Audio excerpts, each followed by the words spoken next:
Hello दोस्तों, स्वागत करता हूं मैं GD sir GD accounts lab के इस प्लेटफॉर्म पर जहां पे मैं पढ़ाता हूं अकाउंटेंसी, वो भी बहुत ही सिंपल मजेदार लैंग्वेज में। तो आइए स्टार्ट करते हैं आज के सफर को और समझते हैं कि आज के सफर में हम ऐसे कौन से टॉपिक हैं जिनको बहुत ही इंटरेस्टिंग वे में सीखने वाले हैं। तो दोस्तों चलिए बिना देरी किए हुए और समझ लेते हैं उन टॉपिक को जो कि हम डिस्कस करने वाले हैं इस क्लास में या सीखने वाले हैं इस क्लास में। तो ये टॉपिक हमारा है, क्या है? Meaning of investment fluctuation reserve. तो हमारा पहला टॉपिक है आज के क्लास का, क्या है?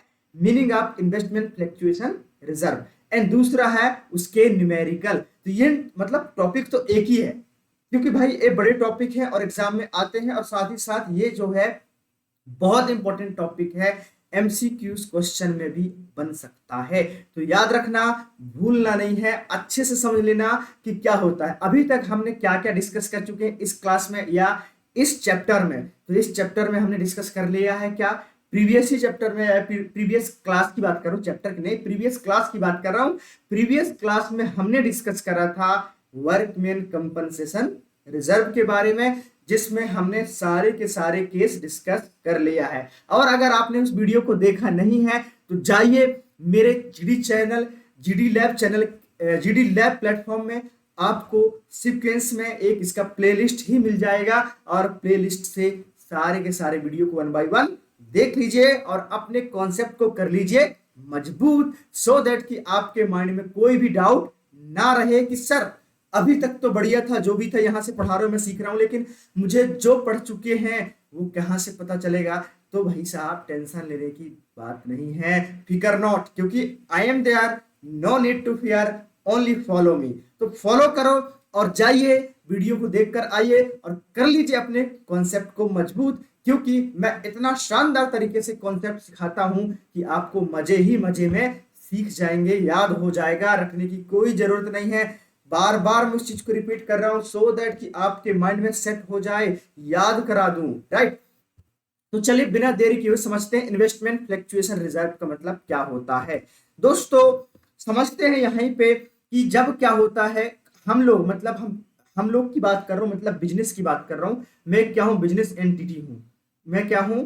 एक बिजनेस एंटिटी हूं।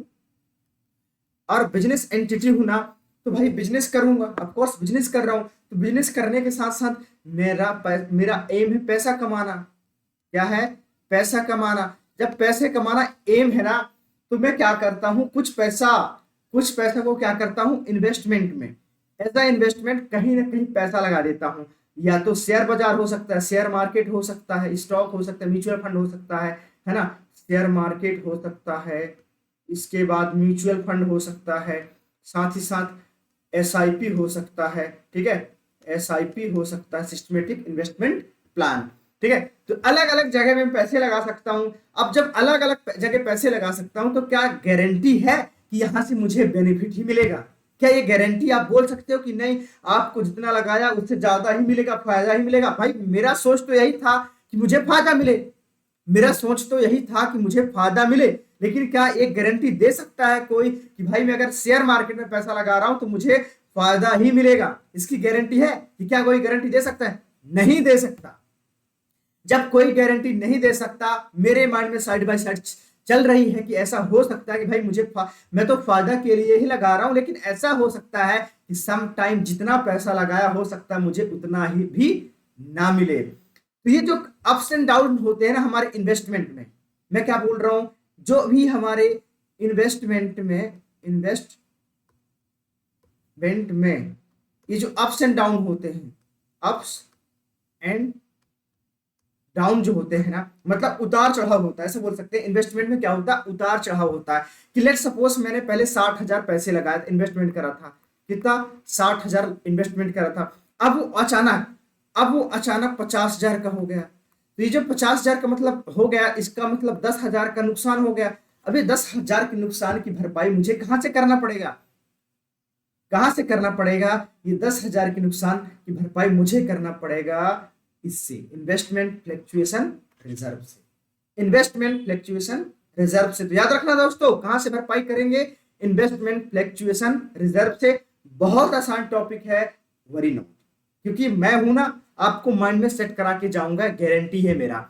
ठीक है, तो आपको टेंशन तो लेने की जरूरत ही नहीं है। Investment fluctuation reserve that is की निवेश उतार चढ़ाव निधि, हिंदी में क्या बोलते हैं, निवेश उतार चढ़ाव निधि। मतलब जो भी इन्वेस्टमेंट हमारा फ्लक्चुएट करता है, अप्स एंड डाउन होता है, तो इसको मेंटेन करने के लिए हम ये बनाते हैं।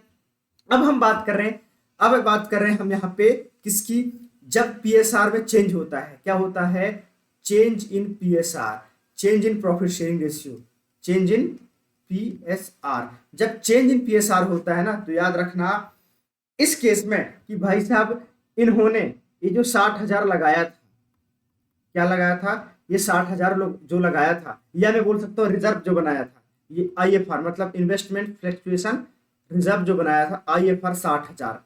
तो ये 60,000 जो ओल्ड पार्टनर थे, ओल्ड पार्टनर की बात कर रहा हूं, मतलब ओल्ड पार्टनर तो अभी भी है ना, उनके बीच में प्रॉफिट शेयरिंग रेशियो ही बदल गया है। क्या बदल गया है, प्रॉफिट शेयरिंग रेशियो ही बदल गया है। बाकी जो पार्टनर हैं, पार्टनर तो अभी भी सेम ही है। तो भाई साहब पहले मान लेता हूं कि 3 लोग थे, कौन कौन, ए बी एंड सी, 3 लोग थे। इनका रेशियो पहले था 1:1, 1:1 है ना, मतलब इक्वली जो भी होता था इक्वली। तो ये जो 60,000 का रिजर्व बनाया है ना, तो अच्छा रिजर्व होता क्या, अगर मैं आईएफआर की बात करूं तो it is set bye out of profit. तो एक प्रकार से जो हमारा प्रॉफिट होता है ना, उसका कुछ हिस्सा, जो भी फायदा होता है, हमारा प्रॉफिट होता है at the end of year, है ना, at the end of financial year बोल सकते हैं, at the end of financial year जो भी फायदा होता है उसका कुछ पार्ट, उसका क्या करते हैं, उसका कुछ पार्ट हम क्या करते हैं, सेविंग कर लेते हैं, रिजर्व बना लेते हैं कि फ्यूचर में कोई भी प्रॉब्लम आएगी ना, कोई भी प्रॉब्लम आएगी, हम इससे ऐसे निपट सकते हैं। तो इसीलिए यहाँ पे आईएफआर बना। क्या बना, आईएफआर मतलब इन्वेस्टमेंट फ्लक्चुएशन रिजर्व बना, मतलब it is a part of profit. ये पार्ट प्रॉफिट का पार्ट था जो कि हमने फ्यूचर में इन्वेस्टमेंट की वैल्यू कम होने के लिए यूज, कम अगर होता है तो उसको यूज करने के लिए बनाया है। तो भाई साहब अगर, तो इन्होंने भाई जो भी अगर इनको नहीं बनाया होता, आईएफआर नहीं बनाया होता, तो वो प्रॉफिट में बढ़ जाता। अब प्रॉफिट में बढ़ता तो ये किस रेशियो बढ़ता, 1:1, दैट इज की 20,000 मतलब भाई वन थर्ड ऑफ 60,000। तो 1/3 ऑफ 60,000 कितना होता है, 20,000, और सबका 1/3 था, तो सभी को 20,000 मिलेगा। बात खत्म, ठीक है। अब जब चेंज हुआ, अब पीएसआर जब चेंज हुआ ना, जब पीएसआर चेंज हुआ, अब मान लेता हूं रेशियो हो गया 2:1, ठीक है।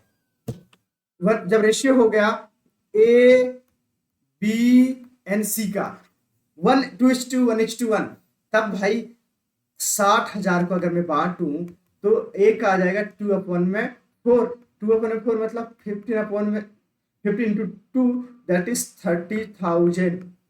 तो भाई साहब एक का तो फायदा हो गया यार, पहले 20,000 मिलते थे, अब डायरेक्ट 10,000 बढ़कर 30,000 मिल रहे हैं, तो एक का तो मजे मजे हैं। लेकिन बिजनेस में ऐसा नहीं होना चाहिए, फेयर ट्रीटमेंट होना चाहिए। इसीलिए ये लोग जब भी पीएसआर करते हैं ना, जब भी प्रॉफिट शेयरिंग रेशियो में चेंज होता है, जब प्रॉफिट शेयरिंग रेशियो में चेंज होता है, तब हम आईएफआर को मतलब इन्वेस्टमेंट फ्लक्चुएशन रिजर्व को कर लेते हैं क्या, एडजस्टमेंट। याद रखना क्या करते हैं, जब प्रॉफिट शेयरिंग रेशियो में चेंज होता है, तब हम आईएफआर को मतलब इन्वेस्टमेंट फ्लक्चुएशन रिजर्व को क्या कर लेते हैं, एडजस्टमेंट कर लेते हैं। याद रखना, भूलना नहीं है। अब देख लेते हैं बुक क्या कहता है, उसके डेफिनेशन क्या कहता है, उसका मीनिंग क्या कहता है। मैंने तो आपको समझा दिया है, अब वो क्या कहता है ना। अब उसके केसेस भी हैं, उनको हम सीखेंगे वन बाय वन, तो फिकर not. Accounting of investment fluctuation reserve क्या कहता है, investment are recorded in the books of the firm at cost. तो इन्वेस्टमेंट को भाई एट कॉस्ट मतलब कि हमने कॉस्ट वैल्यू में जितने में हमने लगाया उसको, जिसको हम बोलते हैं बुक वैल्यू भी बोला जाता है।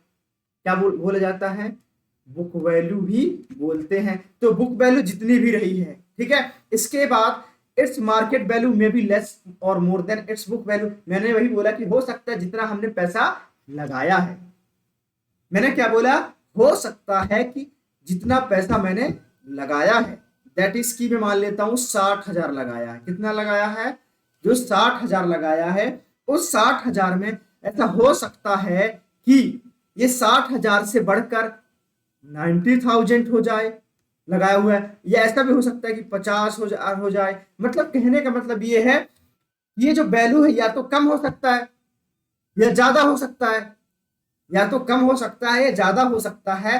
तो इसी को तो हम एडजस्टमेंट करते हैं। तो investment fluctuation reserve is a reserve set aside out of profit, जो कि ऑलरेडी मैंने आपको बता चुका हूं। Meet fall in the value of investment below the book value, अगर बुक वैल्यू से कम होता, जैसे 60,000 बुक वैल्यू था और उसकी वैल्यू 50,000 हो गया। अब 50,000 हो गया ना, तब क्या होगा, जब 50,000 हो जाएगा तब भाई कम हो गया ना। अब जब कम होगा तो क्या करेंगे, इसका एडजस्टमेंट करेंगे, इसको ट्रीटमेंट करेंगे। कैसे करेंगे वो देखेंगे अलग अलग कंडीशन के साथ। तो आइए देख लेते हैं ऐसे कौन कौन से कंडीशन है क्वेश्चन की हेल्प से। और अगर मैं आपने WCR वाला वीडियो देखा है तब तो कोई दिक्कत नहीं आने वाली है। मतलब वर्कमैन कंपनसेशन रिजर्व वाला वीडियो देख लिया है, जो कि लास्ट वीडियो ही था, जो कि आया है आपका 15 तारीख को। कब? 15 जुलाई को वीडियो में आया, डेट भी बता दिया। किसी ने अगर नहीं देखा तो जाइए 15 जुलाई वाला वीडियो देख कर आइए, जिसमें मैंने वर्कमैन कंपेंसेशन रिजर्व के सारे मतलब पांचों के पांचों केसेस बहुत अच्छे से समझाया था दोस्तों। तो जाओ और उसको देख कर आओ, सो दैट कि आपके माइंड में सेट हो जाए सारी चीजें। तो चलिए बिना देरी किए हुए अब समझते हैं न्यूमेरिकल की हेल्प से, और इसके भी केसेस समझते हैं। भाई देखो, अगर WCR को अच्छे से देख लिया तो वर्कमैन कंपनसेशन रिजर्व कुछ भी नहीं है उसके सामने, दोनों इक्वल ही हैं, दोनों में केस सेम ही होते हैं, बराबर ही होते हैं, कुछ भी नहीं होता है। तो चलो सर देखते हैं कि क्या बोल रहे हो आप, है ना। तो पहला क्वेश्चन है, क्वेश्चन क्या बोलता है, क्वेश्चन पढ़ो। क्वेश्चन बोलता है आरव एंड भावेश, कौन है? Aarav and Bhavesh are partner in a firm. अच्छा, क्वेश्चन देख के घबराना नहीं कि सर इतना बड़ा क्वेश्चन आपने दे दिया और हम तो डर गए, डर के भाग गए। देखा क्वेश्चन को स्किप कर दिया, रुको जरा, सबर करो और देखो मैं कितना आसान बना देता हूं। क्वेश्चन तो देखने के लिए इतना बड़ा है, करने के लिए नहीं है। क्वेश्चन देखने के लिए इतना बड़ा है, करने के लिए नहीं है। करने के लिए तो चुटकियों का काम है भाई, चुटकियों का काम है। चले आओ, बस चले आओ, है ना। अब हम देखो चुटकियों में सॉल्व करा के दिखाते हैं, ठीक है। तो बस चले आओ और देखते जाओ। तो क्या कहता है, Aarav and Bhavesh are partner in a firm sharing profit and losses in the ratio 3:2। किस रेशियो में? 3:2। ऑन 1 अप्रैल 2024 दे एडमिटेड चेतन, उन्होंने चेतन को एडमिट करा as a new partner for 1/4 share. कितने के लिए? 1/4 शेयर के लिए एडमिट करा। किसको? चेतन के लिए। अभी यहां हम we are not talking about admission, भले ही क्वेश्चन में लिखा है कि एडमिट करा, लेकिन हम एडमिशन बड़ा वर्ड भूल जाओ। हम तो मान लेते हैं कि PSR में चेंज हुआ, सिंपल सी बात है।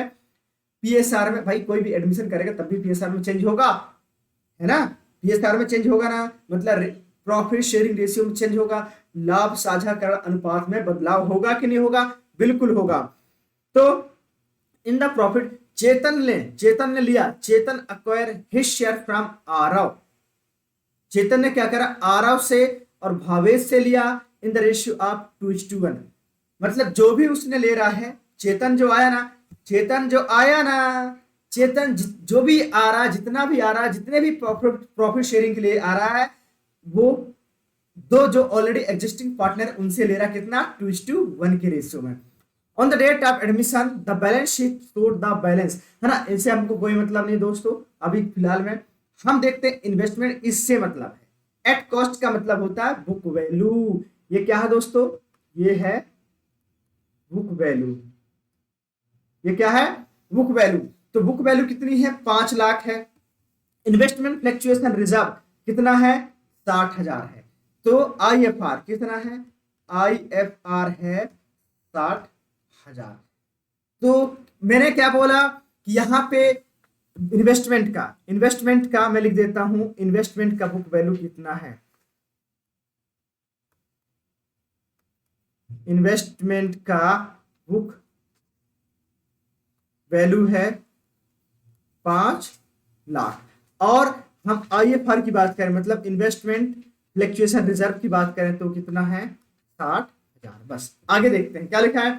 पास द नेसेसरी जनरल एंट्रीज। हमको तो यहां से क्वेश्चन बनता है यार, और प्रॉफिट शेयरिंग रेशियो पुराना वाला 3:1 है ना, क्योंकि भाई आईएफआर जो है किसने बनाया है, पुराने पार्टनर ने बनाया है, ओल्ड पार्टनर ने बनाया है, ओल्ड रेशियो में बनाया है। सिंपल सी बात है, ओल्ड पार्टनर याद ना रखो तो ना रखो, ओल्ड रेशियो याद रख लो, और ओल्ड रेशियो याद रखोगे तो ओल्ड पार्टनर ही आएंगे। अभी हम एडमिशन वाला नेक्स्ट चैप्टर में और डिस्कस करेंगे। देखो जब जब रिकॉन्स्टिट्यूशन होता है ना, तब तक हमको वर्कमैन कंपनसेशन रिजर्व को, आईएफआर को, एक्यूमुलेटेड प्रॉफिट एंड रिजर्व को, सबको एडजस्टमेंट करना होता है, सबका जनरल एंट्री पास करनी होती है। एडजस्टमेंट करने के लिए तो सब में कॉन्सेप्ट जो होता है सेम ही होता है, तो आपको फिकर not, no need to worry about it because I am there, no need to fear, बस फॉलो मी और आपका हो जाएगा सब कुछ झकाझक। तो चलिए दोस्तों, क्या केस हुआ है? केस पहला बोलता है when the market value of investment is 5 lakh. तो भाई साहब देखो, अभी इन्वेस्टमेंट की बुक वैल्यू कितनी है, 5 लाख है, और आईएफआर कितना है, 60,000। अब केस 1 में क्या बोलता है, केस 1 में लिख देता हूं मार्केट वैल्यू, मार्केट वैल्यू कितना है, 5 लाख ही रह जाता है। तो देखो जब मैंने देखा कि यार अब इतना ही, केस दूसरा हम बातें पढ़ेंगे अभी, है ना, इसको पहले समझ लेते हैं। दोस्तों देखो, इन्वेस्टमेंट की बुक वैल्यू है मेरे पास कितना, 5 लाख। इन्वेस्टमेंट की बुक वैल्यू मेरे पास कितना है, 5 लाख। और आईएफआर मतलब इन्वेस्टमेंट फ्लक्चुएशन रिजर्व, जो कि मैंने प्रॉफिट से बनाया था, अगर इसकी वैल्यू कम होगी उसके लिए, अगर इन्वेस्टमेंट की वैल्यू कम होती है अप्स एंड डाउन होने के लिए, बल्कि डाउन होने के लिए बोल सकते हैं, डाउन होने के लिए, सो दैट कि हमारा लॉस ना हो, उससे हम कवर कर पाए, है ना। तो उसको कवर करने के लिए हमने प्रॉफिट से सेट करा था आईएफआर, दैट इज की इन्वेस्टमेंट फ्लक्चुएशन रिजर्व, जो कि 60,000 था। लेकिन जब मैंने केस 1 में देखा तो केस 1 क्या बोलता है कि मार्केट वैल्यू 5 लाख ही है ना। तो जब मैंने इन दोनों को कंपेयर करा ना, कॉस्ट वैल्यू और मतलब कि इन्वेस्टमेंट की कॉस्ट वैल्यू, इन्वेस्टमेंट की बुक वैल्यू और इन्वेस्टमेंट की मार्केट वैल्यू, जब मैंने इनको कंपेयर किया ना, तो है ये सेम। कैसे हैं, सेम, कोई चेंजेस नहीं है, कोई चेंजेस नहीं का मतलब भाई साहब नो लॉस। हमको क्या हुआ, नो लॉस, कोई भी लॉस हुआ ही नहीं। क्या नहीं हुआ, कोई भी लॉस हुआ ही नहीं, है ना। अब जब कोई लॉस नहीं हुआ तो क्या करेंगे, जब हमको कोई नुकसान हुआ ही नहीं है, मैं बार बार बोल रहा हूं, क्योंकि देखो भाई इन्वेस्टमेंट की बुक वैल्यू कितनी है, 5 लाख है, और मार्केट वैल्यू भी 5 लाख है। जब ऐसे कंडीशन बनता है कि दोनों 5-5 लाख, ये भी 5 लाख है, ये भी 5 लाख है, जब ऐसे कंडीशन बनता है कि भाई सेम हो जाते, मतलब हमको कोई भी लॉस नहीं होता। और जब कोई भी लॉस नहीं होता, तो ये जो हमने आईएफआर बनाया है ना, ये जो आईएफआर बनाया है ना, आईएफआर किसका है, पुराने शेयर का, पुराने पार्टनर का, पुराने रेशियो में। तो भाई बांट दो ना उनको, बांट दो उनको, दे दो। तो इसके लिए पास करते हैं हम जनरल एंट्री। क्या करते हैं, जनरल एंट्री। देखते जाओ, कुछ भी नहीं है दोस्तों, बहुत आसान है ना। जनरल एंट्री तो क्या है, क्या लिखूंगा मैं जनरल एंट्री में, इन्वेस्टमेंट, इन्वेस्ट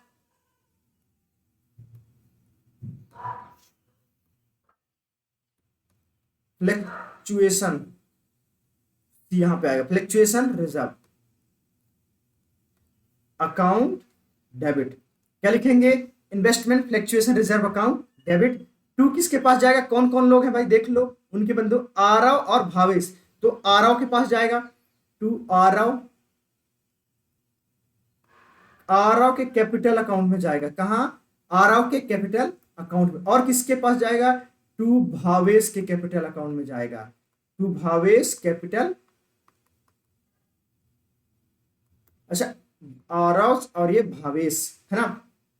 तो कैपिटल अकाउंट, अच्छा किस किस रेशियो में, उनका रेशियो था 3:2, उनका ओल्ड रेशियो कितना था, उनका रेशियो था 3:2। तो निकाल लेते हैं भाई किसको कितना मिलेगा, किसको कितना मिलेगा। तो आरव को कितने मिलने वाला, आरव को मिलने वाला है भाई, ये जो रेशियो है इसका लिखेंगे 3 में 3 + 2 कितना हो गया, 5 इंटू कितना था, 60,000 था। इसको सॉल्व करोगे तो 15 से 5 से 60 कितने टाइम में जाता है बताओ, 12। तो 12 से 36,000 रुपए किसको मिल गया, आरव को मिल गया। 36,000 रुपए आरव को मिल गया। और अगर भावेश की बात करूंगा तो 2/5 इंटू 60,000, इसको सॉल्व करूंगा तो 12 24, 24,000 रुपए किसको मिल गया, भावेश को। और मैं जब इनका टोटल कितना था, 60,000, है ना, टोटल कितना था 60,000। बात खत्म दोस्तों, समझ में आया क्या मैंने क्या बोला कि when there is no change in investment, जब इन्वेस्टमेंट की मार्केट वैल्यू और इन्वेस्टमेंट की बुक वैल्यू सेम होता है, तो जो भी हमारा आईएफआर होता है, मतलब इन्वेस्टमेंट फ्लक्चुएशन रिजर्व जो होता है ना, उसको आप कुछ मत करो, बांट दो, बस आपस में बांट दो। समझ में आया, क्या कर दो, आपस में बांट दो, ज्यादा दिमाग लगाने की कोई जरूरत नहीं है। किस रेशियो में बांटोगे दोस्तों, रेशियो वो होना चाहिए जो लोगों ने सेट करा था, प्रॉफिट से बनाया था। तो किसने, जो कि आरव और भावेश ने ओल्ड रेशियो दैट इज के 3:2 के रेशियो में उन्होंने सेट करा था, तो उसी रेशियो में बांट देंगे, बात खत्म। और यहां पे नरेशन क्या लिख देंगे, नरेशन लिख देंगे being IFR distributed among old partner in old ratio, distributed in old partner, बात खत्म, ओल्ड पार्टनर, खत्म। ठीक है, सिंपल, कुछ भी नहीं है। दूसरा केस क्या कहता है, इसके 5 केस बनते हैं। जैसे हमने WCR पढ़ा था ना, वर्कमैन कंपनसेशन रिजर्व, उसके हमने 5 केसेस देखे थे। कितने केसेस देखे थे, 5 केसेस देखे थे। ऐसे ही हमारे IFR मतलब workman sorry investment fluctuation reserve है, उसका भी 5 केस बनता है। पहला केस मैंने बता दिया कि when there is no change in market value of investment and book value of investment, उस केस में जितना भी IFR है उसको डिस्ट्रीब्यूट कर देंगे among the old partner in old ratio, that's it, बात खत्म। दूसरा केस क्या कहता है, when there is no information, मैं बता देता हूं, है ना, क्योंकि यहाँ पे केस जो है 2 ही लिखे हुए हैं। मैं दूसरा केस और सारे केस आपको रिवाइज करा देता हूं, याद कर लेना, सुन लेना है, क्योंकि मैंने और चीजें ऑलरेडी वर्कमैन कंपनसेशन रिजर्व में बताया है। तो अगर आपने वीडियो उसको नहीं देखा है तो जाओ और एक बार देख के आओ, है ना। तो फिर भी मैं एक बार बता देता हूं कि केस 1 में क्या था, केस 1 तो बता दें। केस 2 में when there is no information given, जब IFR से रिलेटेड उनकी बुक वैल्यू या क्या कोई भी इंफॉर्मेशन ना दिया हो, तो मैं मान लेता हूं कि इन्वेस्टमेंट में नो चेंज हुआ होगा। क्या हुआ होगा, नो चेंज। अगर जब मैंने क्या बोल रहा हूं, when there is no information given related to investment, investment की वैल्यू कितनी थी और कितनी हुई, मतलब कितनी थी तो दिया है, लेकिन कितनी हो गई इसकी कोई इंफॉर्मेशन नहीं, तो हमको कोई भी अजम्पशन नहीं लगाना है। बस इतना सा अजम्पशन लगाना है कि भाई साहब इसमें कोई भी चेंज नहीं हुआ है, कोई इंफॉर्मेशन नहीं, मतलब कोई चेंज नहीं। और कोई चेंज नहीं तो जो भी हमारा 60,000 का क्या था, जो भी 60,000 का IFR था ना, उसको क्या करोगे, बांट दोगे यार, बांट दोगे ओल्ड रेशियो में, बात खत्म। बांटने की क्या एंट्री होती है, IFR डेबिट, मतलब investment fluctuation reserve account debit to जो भी ओल्ड पार्टनर होते हैं, RO कैपिटल अकाउंट और भावेश कैपिटल अकाउंट, उनके रेशियो में दैट इज 3:2, मतलब 24,000, 36,000 और 24,000, बात खत्म। अच्छा, अब तीसरा केस क्या है। अच्छा, एक क्वेश्चन जो है उसको अब भी इसमें से इस क्वेश्चन से ही एक देख लेते हैं। When the market value of investment is 4,40,000, अब जब तीसरा केस क्या, मैंने केस 1 बताया कि when there is no change in investment, and दूसरा केस बताया when there is no information given। अब तीसरा मैं बता देता हूं, when investment market value less than investment cost value या बुक वैल्यू। देखो तो बुक वैल्यू कितनी थी, केस हमारा नेक्स्ट है, बुक वैल्यू था हमारा 5 लाख, कितना 5 लाख। अब इसकी मार्केट वैल्यू कितनी हो गई, मार्केट वैल्यू कितनी हो गई, 4,80,000 हो गया, है ना। और हमने IFR मतलब इन्वेस्टमेंट फ्लक्चुएशन रिजर्व कितने का बनाया था, 60,000 का।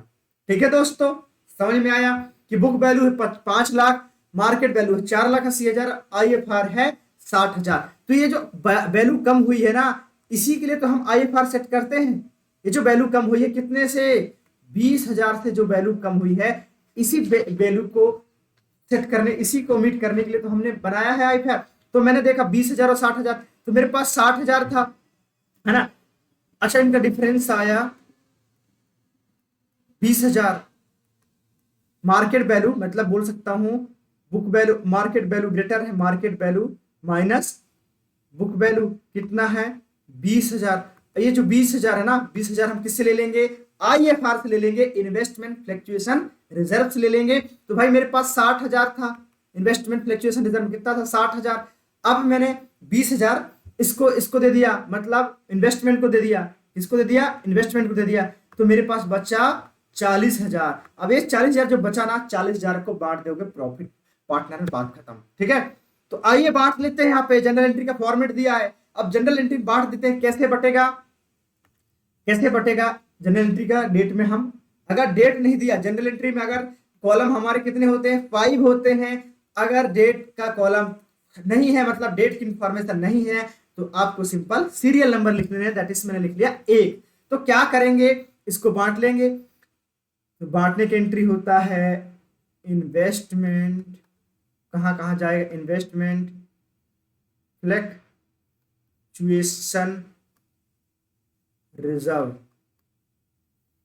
Reserve account debit to. अच्छा कहां कहां जाएगा, पहले क्लेम में तो जाएगा, I investment claim, investment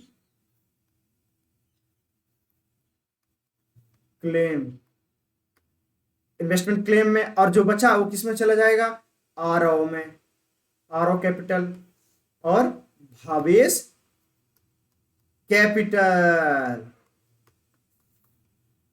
account, और इसका भी कैपिटल अकाउंट, है ना। तो देखो देखो 60,000 तो था हमारे पास, मतलब डेबिट में इसका 60,000 तो आ गया।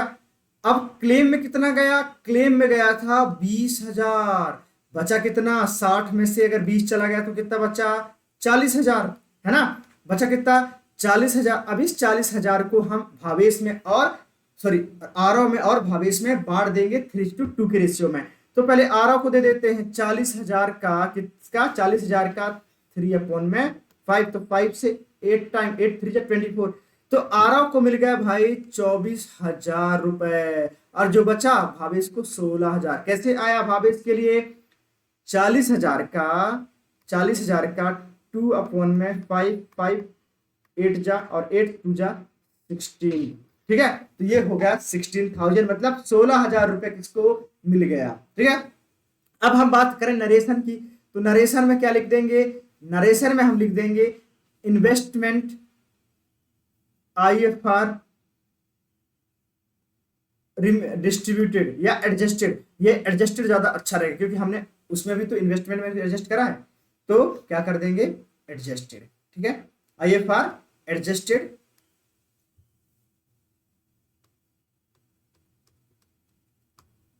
IFR एडजस्टेड, बात खत्म, है ना। तो आई होप दोस्तों आपको समझ में आ गया होगा। तो 3 केस हमने डिस्कस कर लिया है। 3 केस कौन सा, पहला फिर मैं रिवाइज कर देता हूं। पहला केस मैंने बताया था when there is no change in market value of investment and book value of investment, मतलब दोनों के दोनों सेम होते हैं। तो जो भी IFR होता है, जो भी इन्वेस्टमेंट फ्लक्चुएशन रिजर्व होता है, उसको हम क्या कर देते हैं, सिंपली बांट देते हैं आपस में ओल्ड रेशियो में, बात खत्म। दूसरा केस मैंने बताया था when there is no information given, कि भाई बुक वैल्यू तो दिया है लेकिन इन्वेस्टमेंट की मार्केट वैल्यू कुछ भी नहीं दिया है, इसका मतलब उसमें कोई चेंज नहीं हुआ होगा, हमने मान लेते हैं, और उस केस में भी बढ़ जाएगा पूरा का पूरा। अब हमने तीसरा में देखा कि when market value of investment less than book value of investment, तो इन्वेस्टमेंट की वैल्यू कितनी थी, 5 लाख थी, और ये क्वेश्चन में केस थर्ड में हमने देखा कि उसकी वैल्यू मार्केट वैल्यू 4,80,000 हो गई, 20,000 का लग गया चूना। तो चूना भाई कहां से लाएंगे, है ना, ये जो चूना लग रहा है ये कहां से लाएंगे, ये जो लॉस हो रहा है कहां से लाएंगे, इसके लिए हम बनाए हैं already IFR investment fluctuation reserve. तो इस रिजर्व से हम करेंगे भरपाई, क्या करेंगे, भरपाई दोस्तों, अगर समझ में। अब चौथा केस कहता है कि जब ज्यादा हो जाए, लेट सपोज अगर जब ज्यादा ही हो जाए, जब, अच्छा क्वेश्चन एक और है, लेकिन मैंने केस एक में ही समझा देता हूँ सारी चीजें, सो दैट कि आपको भी मजा आ जाएगा, है ना, सारी चीजें। ओके, केस थर्ड में हम केस तीसरा तक देख लिया है, केस चौथा क्या कहता है। अब केस चौथा को समझने के लिए मैं इसको कर देता हूं इरेज, या एक ब्लैंक स्लाइड में चलते हैं। ये केस 4 क्या बोलता है, केस 4 बोलता है when market value of investment more than, क्या, more than book value, book value of investment. अरे सेम का सेम जो कि हमने आईएफआर में, सॉरी, डब्ल्यूसीआर में पढ़ा था, सेम के सेम कंडीशन होते हैं। केस 4 क्या बोलता है, मैंने मार्केट वैल्यू ऑफ इन्वेस्टमेंट, मतलब मैंने जितना लगाया, मान लो 5 लाख लगाया था, है ना, लेकिन उसकी ये हो गया cost price that is book value. अब मार्केट वैल्यू हो गया इसका कितना, 6 लाख हो गया। क्या हो गया, 6 लाख हो गया। तो मेरे पास जो था 60,000 का पहले से आईएफआर था ना, तो भाई तो क्या यहाँ पे फायदा हुआ है कि क्या हुआ है, फायदा हुआ है भाई, इन्वेस्टमेंट में मुझे फायदा हुआ है, कोई लॉस नहीं, देयर इज नो लॉस। इस केस में क्या करेंगे, इस 60,000 को तो बांटेंगे बांटेंगे, फिर और हमको इन्वेस्टमेंट में कितना फायदा हुआ है, इन्वेस्टमेंट में फायदा हुआ है 1 लाख का, किसका, 1 लाख का, और 1 लाख भी हम क्या कर देंगे, बांट देंगे, एडजस्ट कर देंगे, दैट्स इट भाई साहब, हम बराबर ला देंगे। इन्वेस्टमेंट की वैल्यू को हम क्या कर देंगे, इक्वल ला देंगे, जो कि बुक वैल्यू के बराबर है, क्योंकि हम हिस्टोरिकल कॉस्ट कॉन्सेप्ट के अकॉर्डिंग चलते हैं, जो कि हमको सिमिलर माना जाता है, ठीक है। तो अगर बढ़ गया तो उसको आईएफआर को तो बांटेंगे बांटेंगे, कितना बड़ा है उसको भी हम बांट देंगे, बात है ना।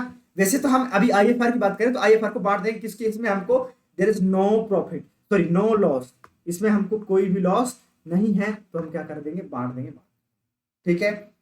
केस 4 होगा। केस 5 क्या बोलता है, जनरल एंट्री वाइज बांटने की वही बताया हूं, है ना ऑलरेडी। केस 5 कहता है व्हेन मार्केट वैल्यू, या बहुत ही ज्यादा लेस हो जाएगा, बहुत ही ज्यादा, मैं एक एग्जांपल से समझा देता हूं। केस 5 में मान लेता हूं कि मार्केट वैल्यू और book value, book value already मैं वही एग्जांपल ले चलता हूं, 5 लाख का था, है ना, और मार्केट वैल्यू हो गया 4 लाख, लेट सपोज 4 लाख और 20,000, है ना, 4 लाख 20,000 का हो गया, और मेरे पास आईएफआर था कितना, 60,000, कितना था, 60,000, आईएफआर कितना था, 60,000 दोस्तों। बुक वैल्यू कितनी थी, 5 लाख, मार्केट वैल्यू कितनी थी, 4 लाख 20,000 हो गई, तो मुझे तो नुकसान हुआ ना यहाँ पे कितना, 80,000 का, 80,000 का नुकसान हुआ कि नहीं हुआ। जब 80,000 का नुकसान होता है तो मेरे पास आईएफआर तो सिर्फ 60,000 है, आईएफआर तो सिर्फ 60,000, मतलब मैंने इसके लिए तो इतना सोचा भी नहीं था, मैंने इतना सोचा भी नहीं था कितना नुकसान हो गया, और उतना हो गया। ऐसे ही होता है, वो जो हम सोचते हैं वो तो होता ही नहीं है ना। जैसे देखो अभी बहुत ही ऐसे केस कमाए, जितना हमने सोचा उतना कुछ हुआ है, फायदा हुआ तो अच्छी बात है, फायदा तो हमारे मजे की बात है भाई, है ना, अच्छी बात है। लेकिन यहाँ पे देखा कि भाई मेरे पास तो 60,000 ही था आईएफआर, बट लॉस हो गया 80,000 का, तो 60,000 तो इससे दे दो भाई, 60,000 इससे तो दे दो, जो बचा 20,000 वो भी तो देना पड़ेगा, वो कौन लाएगा, पार्टनर लाएंगे, तो पार्टनर लाएंगे, इसका करेंगे क्या, हम इसका देख लेते हैं जनरल एंट्री कैसे करते हैं, क्योंकि ये इंपॉर्टेंट है इसलिए मैं इसका बता रहा हूं, है ना। तो क्या बोलूंगा, ये होगा आईएफआर, आईएफआर मतलब इन्वेस्टमेंट फ्लक्चुएशन रिजर्व, आपको फुल फॉर्म में लिखना है, अकाउंट डेबिट, ठीक है, टू चला जाएगा टू इन्वेस्टमेंट क्लेम में, इसमें चला जाएगा इन्वेस्टमेंट क्लेम, और टू, अच्छा इन्वेस्टमेंट क्लेम में कितना जाएगा, 80,000 ज्यादा हो गया ना भाई, 80,000 का नुकसान हो, तो क्लेम में कितना गया, कितना, इन्वेस्टमेंट में, क्लेम की बात ही नहीं है यार, क्लेम तो लिखो ही मत, उसकी जरूरत भी नहीं हमको, जो पहले भी अगर मैं लिखा है तो कोई दिक्कत नहीं, उसको हटा दो, इन्वेस्टमेंट लिखो, डायरेक्ट इन्वेस्टमेंट में गया, किसमें गया, इन्वेस्टमेंट में गया, कितना, 80,000, लेकिन इसके पास तो था सिर्फ 60,000 रुपए, तो 20,000, आपको पता है कि जनरल एंट्री में हमारा डेबिट और क्रेडिट होना चाहिए सेम, क्या दिक्कत आ रही है, डेबिट में कम है तो डेबिट की भरपाई हम कहां से करेंगे, भरपाई करेंगे हम रीवैल्यूएशन अकाउंट बनाकर, क्या करेंगे, रीवैल्यूएशन अकाउंट से करेंगे, कितना, 20,000 रुपए दोस्तों, कितना करेंगे, 20,000 रुपए हम भरपाई करेंगे, किससे, रीवैल्यूएशन अकाउंट से, दैट्स इट। तो ये है पहला एंट्री, इसमें 2 एंट्री बनेंगे, पहला एंट्री ये हो गया, इसमें अब देखो भाई इसमें पार्टनर तो आएंगे नहीं, पार्टनर क्योंकि पार्टनर बटेगा ही नहीं, फायदा हुआ ही नहीं तो बटेगा कहां से, जब फायदा हुआ ही नहीं तो बटेगा कहां से? जब बटेगा ही नहीं तो पार्टनर का तो रोल ही नहीं यहाँ पे। लेकिन जो रिवैल्यूएशन अकाउंट है, पार्टनरशिप में भाई सब कुछ तो पार्टनर का होता है, तो रिवैल्यूएशन भी क्या करेंगे? पार्टनर से। तो देखो, तो दूसरा एंट्री कहता है कि आपको पार्टनरशिप, आरब था, है ना, आरब के कैपिटल अकाउंट से ले लो पैसा, जो भर लॉस हो रहा है उसको तो लेना पड़ेगा, और एक कुछ पैसा जो है भावेश के कैपिटल अकाउंट से ले लो, भावेश के कैपिटल अकाउंट से डेबिट कर दो, और ये चला जाएगा टू किसके पास? चला जाएगा रीवैल्यूएशन अकाउंट के पास। तभी तो ये रीवैल्यूएशन अकाउंट दे पाएगा ना, तभी तो ये दे पाएगा। तो भाई 20,000 रुपए तो रीवैल्यूएशन अकाउंट में गया था, कैसे चला पता सर? ये लिखा है 20,000, ये है ना, 20,000 रुपए तो गया था। अब ये 20,000 3:2 के रेशियो के हिसाब से एक 12,000 ये देगा और 8,000 ये देगा। बात खत्म। समझ में आया दोस्तों? समझ में आया? मैंने क्या बोला कि जब भी मार्क जो आईएफआर है ना हमारा, जब आईएफआर बहुत ही कम हो जाए, जितना सॉरी आईएफआर जितना भी, जैसे हमारे यहाँ पे था 60,000 आईएफआर था, लेकिन जो मार्केट वैल्यू थी ना उसकी बहुत ही ज्यादा डाउन हो गई, 60,000 से क्या बल्कि 80,000 का नुकसान हो गया। तो हमने भाई आईएफआर तो 60,000 का बनाया था, आईएफआर हमने तो 60,000 का ही बनाया था, और उसकी मार्केट वैल्यू हो गई, मार्केट वैल्यू तो 4,20,000, मतलब 80,000 का नुकसान हो गया। तो 60,000 तो हमने दे दिया आईएफआर से, 60,000 तो हमने दे दिया आईएफआर से। देख सुनते जाओ, 60,000 तो हमने दे दिया आईएफआर से, बचा 20,000, और 20,000 हम दे देंगे रीवैल्यूएशन अकाउंट से। कहां से? रीवैल्यूएशन अकाउंट से। देखिए रीवैल्यूएशन अकाउंट किसके ब्याज पे बनता है, किसके लिए, किसके हिसाब से? भाई जो भी होता है रीवैल्यूएशन अकाउंट में पार्टनर का होता है, अल्टीमेटली लॉस हो प्रॉफिट हो पार्टनर का जाता है। तो यहाँ पे लॉस हो रहा है, अल्टीमेटली मैं बोल सकता हूँ कि रीवैल्यूएशन से जा रहा है, मतलब डेबिट हो रहा है, डेबिट मतलब लॉस हो रहा है, तो उस केस में पार्टनर से भी तो लेंगे, और पार्टनर दे देगा इसको रीवैल्यूएशन अकाउंट को, जो कि 20,000 होगा, दोनों उनके ओल्ड रेशियो, दैट्स इट। तो यही इंपॉर्टेंट केस था, बाकी तो सब आसान थे, बाकी तो सब आपको बांट देना था, कुछ भी नहीं था। ये बहुत इंपॉर्टेंट केस है, याद रखना। इसके जनरल एंट्री जनरली एग्जाम में पूछे जाते हैं, और वो भी एमसीक्यूज में, और साथ ही साथ आपके हो सकता है कि 2-3 मार्क्स कभी पूछ ले ना दोस्तों, तो याद रखना। ओके चलो अब आगे देखते हैं, अब आगे क्या कहता है। आगे है हमारा, इसका जनरल एंट्री तो मैंने ऑलरेडी बता दिया, तो आपको फिगर नॉट। एक और केस अगर मैं बात करूं तो केस है कि जब when there is a book value और उसकी वैल्यू अच्छा बराबर वाला तो पढ़ा दिया है यार, कोई दिक्कत ही नहीं है। तो 5 केस होते हैं हमारे टोटल। कितने केस होते हैं? 5 केस। उन 5 केस को मैं फटाफट एक बार रिवाइज करा देता हूं यहाँ पे, केस लिख कर, सो दैट कि आपके माइंड में हो जाए सारी चीजें सेट। केस 1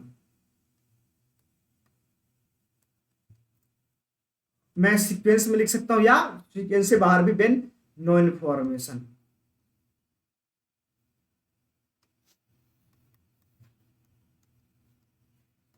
जब कोई इंफॉर्मेशन नहीं है तो कोई लॉस नहीं है, कोई इंफॉर्मेशन है तो कोई लॉस नहीं है, उसको बांट दो किसमें? पार्टनर्स में। बात खत्म। ओल्ड रेशियो में। केस 2 में when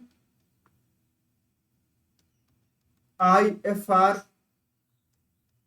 equal to fall value, जो भी वैल्यू कम हुई है उसके बराबर हो, है ना, है ना, या बोल सकते हो नो चेंज। पहले इसमें चेंज, थोड़ा केस और इसमें चेंज करता हूं। ये भी एक केस है, लेकिन एक इससे पहले एक दूसरा केस लिख देता हूं पहले, है ना।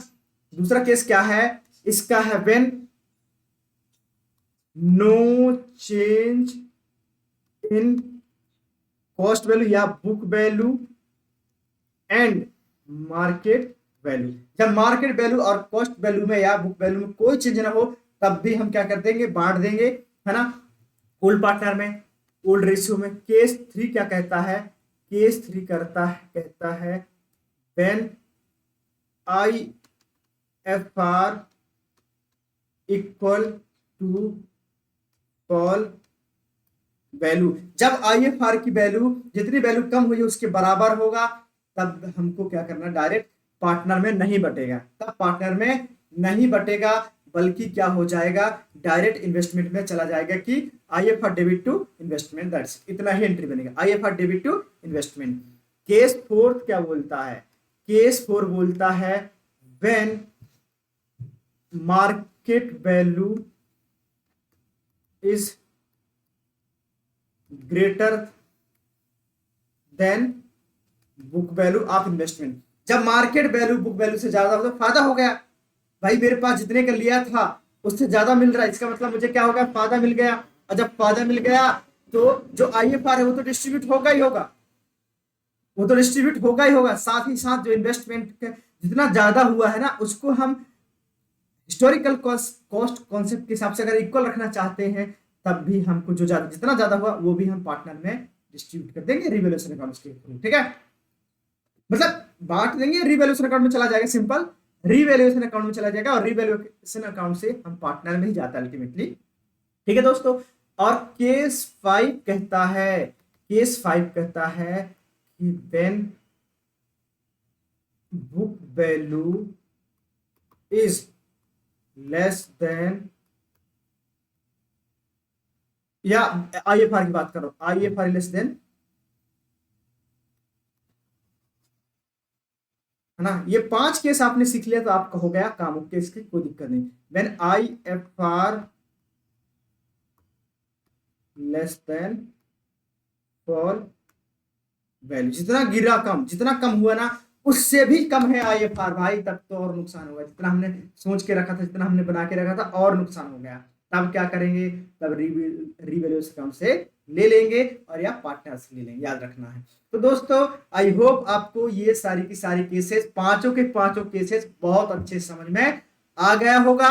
देखो, और अगर वीडियो बहुत अच्छे से समझ में आ रहा हो, मजा आ रहा हो, तो आपको लाइक, सब्सक्राइब एंड शेयर करना नहीं भूलना है, सो दैट कि हर एक बच्चे के पास, देखो जितना आप थोड़ा सा एफर्ट देखो और थोड़ा अगर उन बच्चों के पास पहुंचा देते हो जो कि एक्चुअल में इनके नीडी हैं, है ना, कोचिंग अफोर्ड नहीं कर सकते, तो उनकी बहुत हेल्प होगी। क्योंकि देखो भाई, मेरा वो नहीं कि ऐसे में ऐसे लोगों की कैटेगरी में नहीं हूं कि यूट्यूब में जो आए और यूट्यूब में थोड़ा हल्का हल्का पढ़ा के चले गए।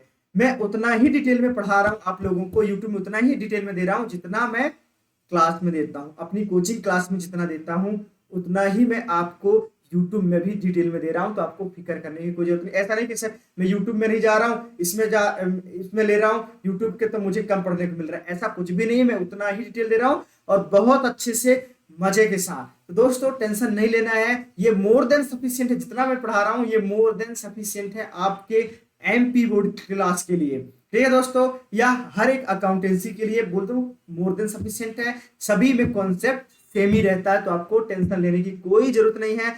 आपको बस याद रखना है, इसको नीडी लोगों तक पहुंचाना है, काम करना है आपको, तो अपने दोस्तों को शेयर करना, अपने रिश्तेदारों को, आपके रिलेटिव में अगर कोई पढ़ रहा है तो उनको बताना है कि यूट्यूब में जीडी सर की क्लास इतनी शानदार चल रही है, एक बार देखो और मजा ना आए तो बताओ। और लाइक, सब्सक्राइब, शेयर करते रहिए सो दैट हमारा मोटिवेशन बनता रहे दोस्तों, और जरूरतमंद लोगों तक पहुंचाते रहिए। तो आज की इस क्लास को हम यही करते हैं द एंड। तब तक स्वस्थ रहिए, मस्त रहिए और पढ़ाई करते रहिए, क्योंकि आप स्वस्थ रहेंगे, स्वस्थ शरीर में ही स्वस्थ मस्तिष्क निवास करता है। तो स्वस्थ रहिए, मस्त रहिए, पढ़ाई करते रहिए। तब तक के लिए मिलते हैं नेक्स्ट क्लास में।